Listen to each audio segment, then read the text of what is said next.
Doctor Deendayal Saini, व्याख्याता, राजकीय आचार्य संस्कृत महाविद्यालय चिराना। आज मैं साहित्य विषय पर साहित्य दर्पण जो श्री विश्वनाथ कविराज द्वारा कृत है उस पर विवेचन करने जा रहा हूँ।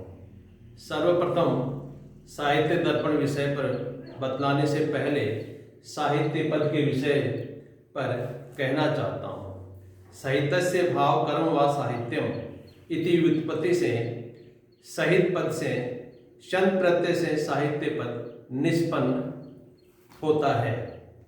इस प्रकार हम कह सकते हैं कि साहित्य पद का सामान्य अर्थ होता है सहित का भाव व कर्म।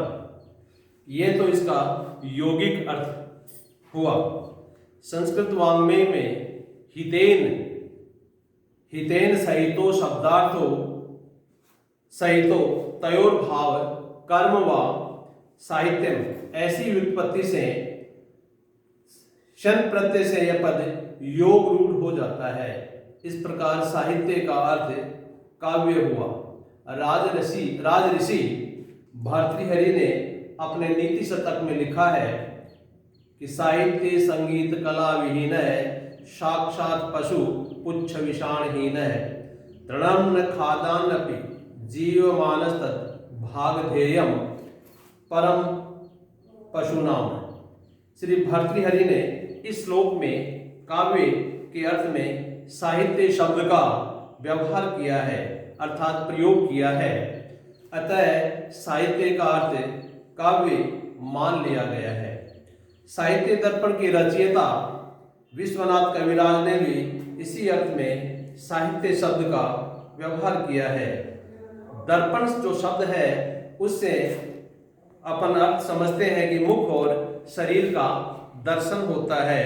उसी प्रकार साहित्य दर्पण से हमें काव्य का लक्षण, काव्य का शरीर, शब्द, अर्थ, अभिधा आदि वृत्तियां, रस, रसाभाव, रसाभास, ध्वनि और काव्य के भेद, काव्य के दोष, रीतियां और अलंकार आदि विषयों का हमें दर्शन मिलता है।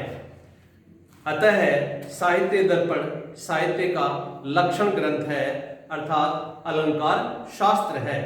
इस संकेत के अनुसार हम इसे काव्य शास्त्र भी कह सकते हैं। काव्य मीमांसाकार राजशेखर ने भी शब्दार्थयोर यथावत सहभावेन विद्या साहित्य विद्या लिख करके साहित्य विद्या पद से इस अलंकार शास्त्र का निर्देश किया है। अंग्रेजी में इसे रिटोरिक्स कहते हैं। इस प्रकार हम साहित्य और काव्य को समानार्थक और अलंकार, इसके समानार्थक और अलंकार, अलंकार शास्त्र, साहित्य विद्या और काव्य शास्त्र, इनके ये पर्यायवाचक शब्दों से पाते हैं। इस प्रकार साहित्य दर्पण जो आचार्य विश्वनाथ द्वारा कृत है, तो साहित्य दर्पण का ये अर्थ हुआ। धन्यवाद।